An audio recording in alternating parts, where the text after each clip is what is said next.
Shivaya. Om Namah Shivaya.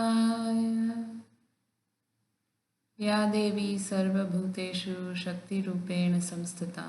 Namastasyai Namastasyai Namastasyai Namo Namaha.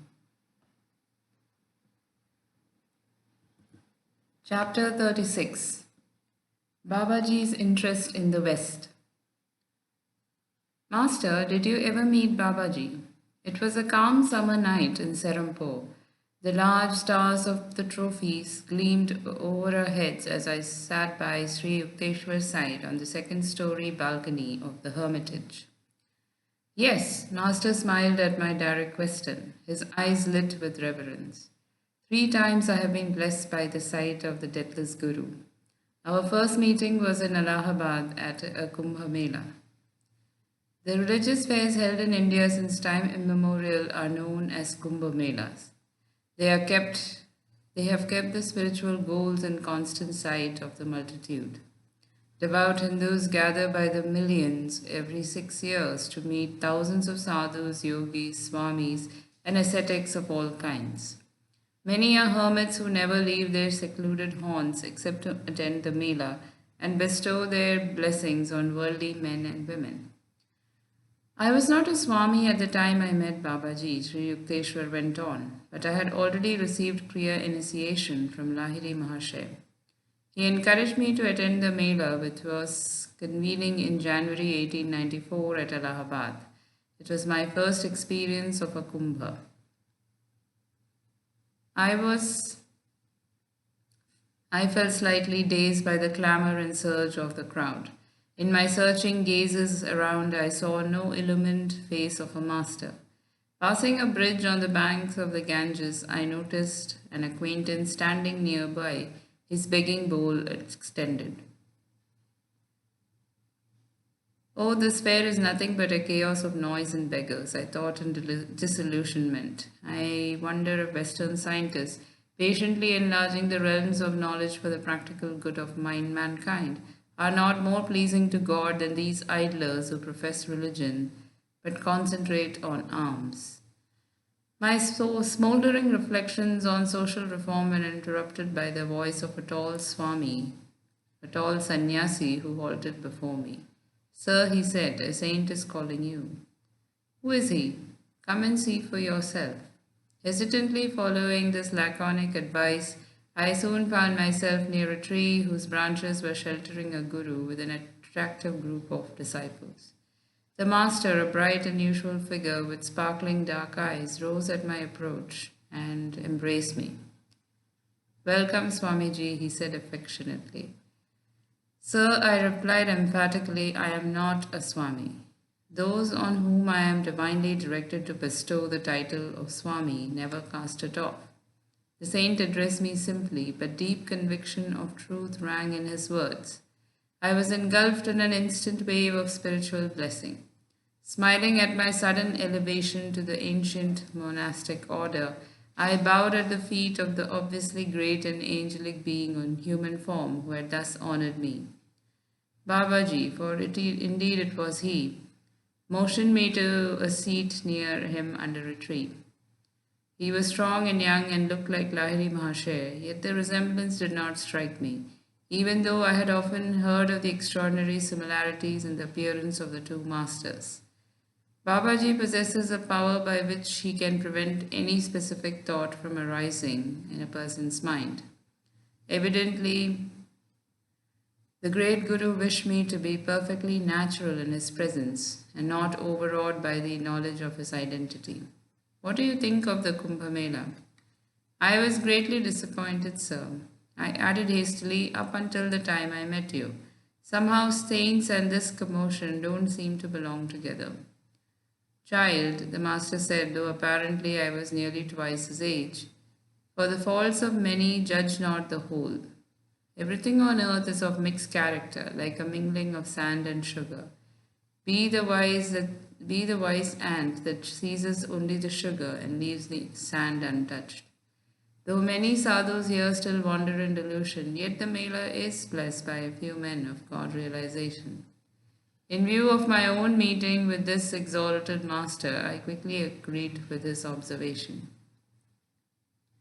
Sir, I commented, I have been thinking of the scientific men of the West, greater by far in intelligence than most people congregated here, living in distant Europe and America, professing different creeds, and ignorant of the real value of such melas as the present one. They are the men who could benefit greatly by meetings with India's masters. But although high in intellectual attainments, many Westerners are wedded to rank materialism. Others famous in science and philosophy do not recognize the essential unity in religion. Their creeds serve as insurmountable barriers that threaten to separate them from us forever. I saw that you are interested in the West as well as the East. Babaji's face beamed with approval. I felt the pangs in your heart broad enough for all men, whether Oriental or Occidental. This is why I summoned you here. East and West must establish a golden middle path of activity and spirituality combined, he continued. India has much to learn from the West in material development. In return, India can teach the universal methods by which the West will be able to base its religious beliefs on the unshakable foundations of yogic science. You, Swamiji, have a part to play in the coming harmonious exchange between Orient and Occident. Some years hence, I shall send you a disciple whom you can train for yoga dissemination in the West. The vibrations thereof may many spiritually seeking souls come flood-like to me. I perceive potential saints in America and Europe waiting to be awakened. At this point in his story, Sri Yukteswar turned his gaze fully on mine. My son, he said, smiling in the moonlight, you are the disciple that years ago Babaji promised to send me. I was happy to learn that Babaji had directed my steps to Sri Yukteswar, yet it was hard for me to visualize myself in the remote West, away from my beloved Guru and the simple hermitage peace. Babaji then spoke of the Bhagavad Gita, Sri Yukteswar went on. To my astonishment, he indicated by a few words of praise that he was aware of the fact that I had written interpretations on various Gita chapters. At my request, Swamiji, the great master said, please undertake another task. Will you not write a short book on the underlying basic unity between the Christian and Hindu scriptures? Show by parallel references that the inspired sons of God have spoken the same truths, now obscured by men's sectarian differences. Maharaj, I answered diffidently, what a command. Shall I be able to fulfill it? Babaji laughed softly. My son, why do you doubt? He said reassuringly, indeed, whose work is all this, and who is the doer of all actions? Whatever the Lord has made me say is bound to materialize His truth. I deemed myself empowered by the blessings of the saint and agreed to write the book. Feeling reluctantly that the parting hour had arrived, I rose from my leafy seat. Do you know Lahiri? The master inquired. He is a great soul, isn't he? Tell him of our meeting. He then gave me a message for Lahiri Mahashaya. After I had bowed humbly in farewell, the saint smiled benignly. When your book is finished, I shall pay you a visit, he promised. Goodbye for the present. I left Allahabad the following day and entrained for Banaras. Reaching my Guru's home, I poured out the story of the wonderful saint at the Kumbh Mela. Oh, didn't you recognize him? Lahiri Mahashaya's eyes were dancing with laughter. I see you couldn't, for he prevented you. He is my incomparable Guru, the celestial Babaji. Babaji, I repeated awestruck. The yogi cries Babaji, the invisible savior, invisible, visible savior Babaji. Oh, if I could just recall the past and be once more in his presence to show my devotion at his lotus feet. Never mind, Lahiri Mahashaya said consolingly. He has promised to see you again. Gurudev, the divine master, asked me to give you a message. Tell Lahiri, he said, that the stored up power for this life now runs low. It is nearly finished. At my utterance of this enigmatic word, Lahiri Mahashaya's figure trembled as though touched by a lightning current. In an instant, everything around him fell silent. His smiling countenance turned incredibly stern.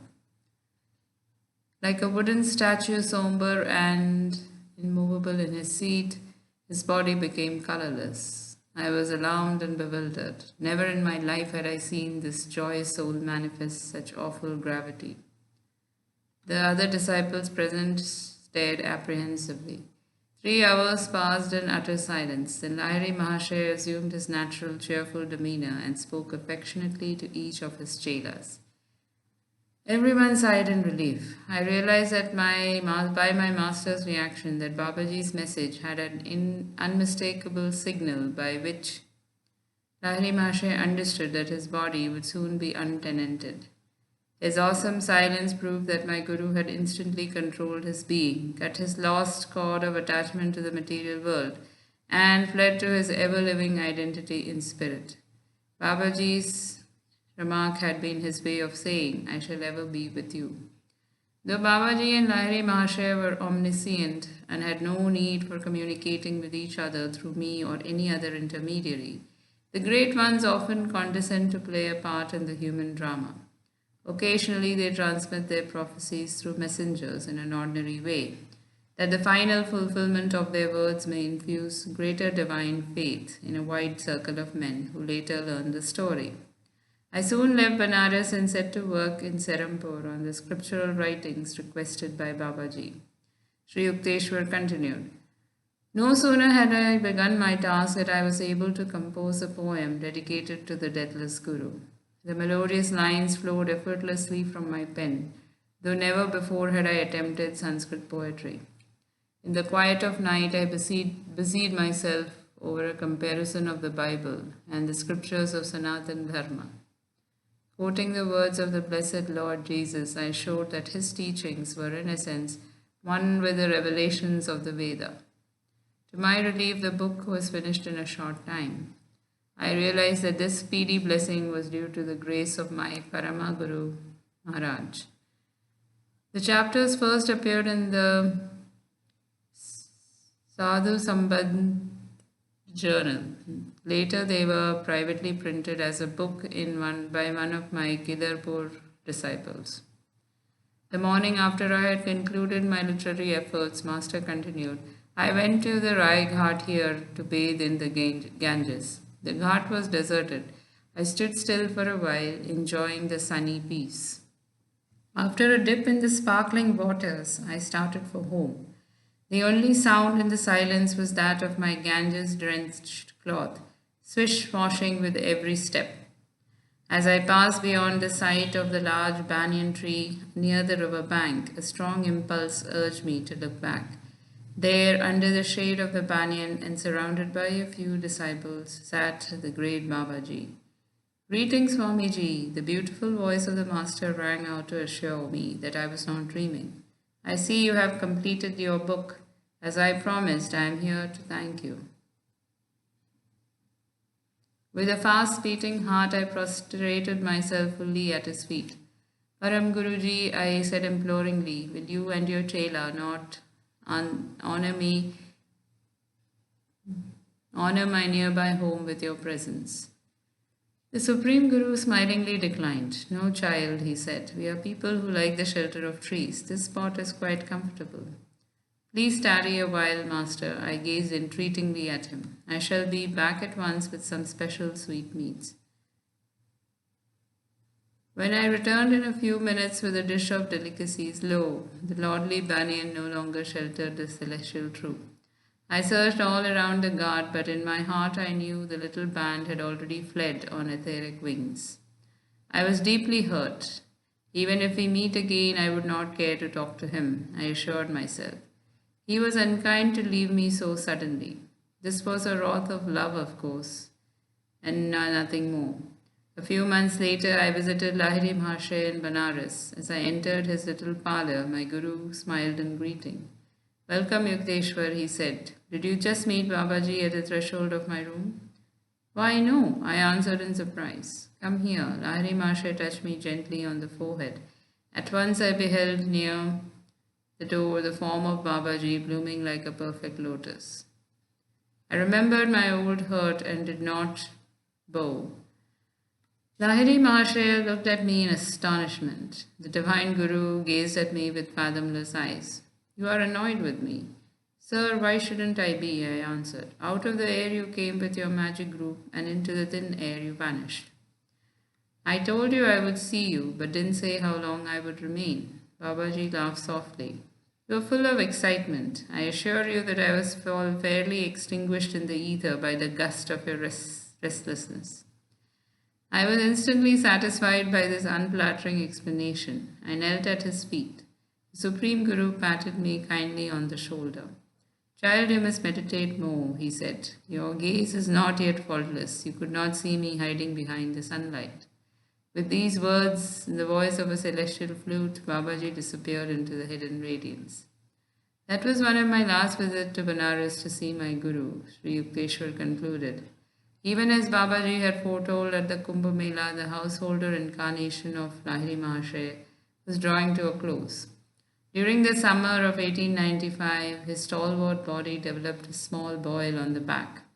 He protested against lancing. He was working out in his own flesh the evil karma of some of his disciples. Finally, a few chelas became very insistent. The master replied cryptically, the body has to find a cause to go. I will be agreeable to whatever you want to do. A short time later, the incomparable Guru gave up his body in Benares. No longer need I seek him out in his little parlour. I find every day of my life blessed by his omnipresent guidance. Years later, from the lips of Swami Keshavananda, an advanced disciple, I heard many wonderful details about the passing of Lahiri Mahashaya. A few days before my Guru relinquished his body, Keshavananda told me, he materialized himself before me as I sat at my hermitage in Haridwar. Come at once to Benares. With these words, Lahiri Mahashaya vanished. I entrained immediately for Benares. At my Guru's home, I found many disciples assembled. For hours that day, the master expounded the Gita. Then he addressed us simply, I am going home. Sobs of anguish broke out like an irresistible torrent. Be comforted, I shall rise again. After this utterance, Lahiri Mahashaya thrice turned his body round in a circle, faced the north in his lotus posture, and gloriously entered the final Mahasamadhi. Lahiri Mahashaya's beautiful body, so dear to his devotees, was cremated with solemn householder rites at Manikarnika Ghat of the holy Ganges. Keshavananda continued. The following day at 10 o'clock in the morning, when I was still in Benares, my room was suffused with great light. Lo, before me stood the flesh and blood form of Lahiri Mahashaya. I looked exactly like his old body. It looked exactly like his old body, except that appeared younger and more radiant. My divine Guru spoke to me. Keshavananda, he said, it is I. From the disintegrated atoms of my cremated body, I have resurrected a remodeled form. My householder work in the world is done, but I do not leave the earth entirely.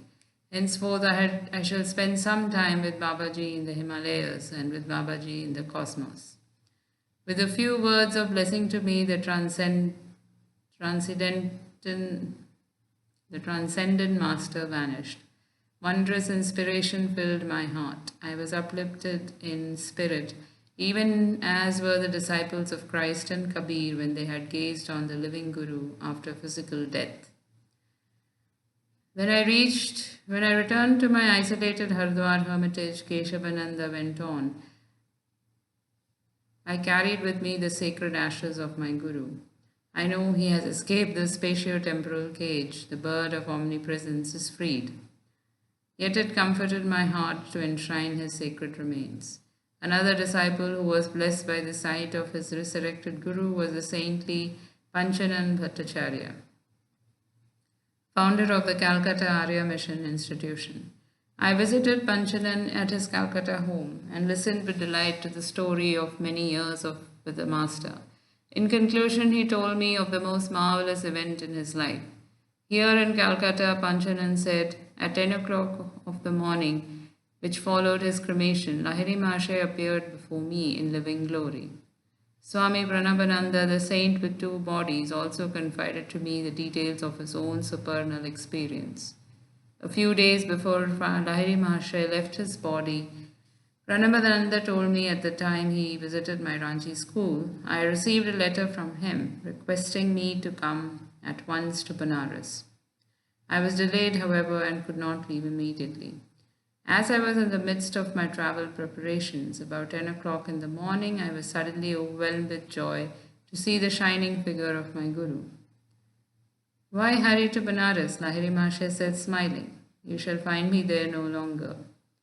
As the import of his words dawned on me, I sobbed broken-heartedly, believing that I was only seeing him as a vision. The master approached me comfortingly. Here, touch my flesh, he said. I am living as always. Do not lament. Am I not with you forever? From the lips of these three great disciples, the story of wondrous truth has emerged. At the morning hour of 10, on the day after the body of Lahiri Mahasaya had been consigned to the flames, the resurrected master, in a real but transfigured body, appeared before three disciples, each one in a different city. So when this corruptible shall have put on incorruption, and this mortal shall have put on immortality, then shall be brought to pass the saying that is written, Death is swallowed up in victory. O death, where is thy sting? O grave, where is thy victory? End of chapter. Satsangatve nisangatvam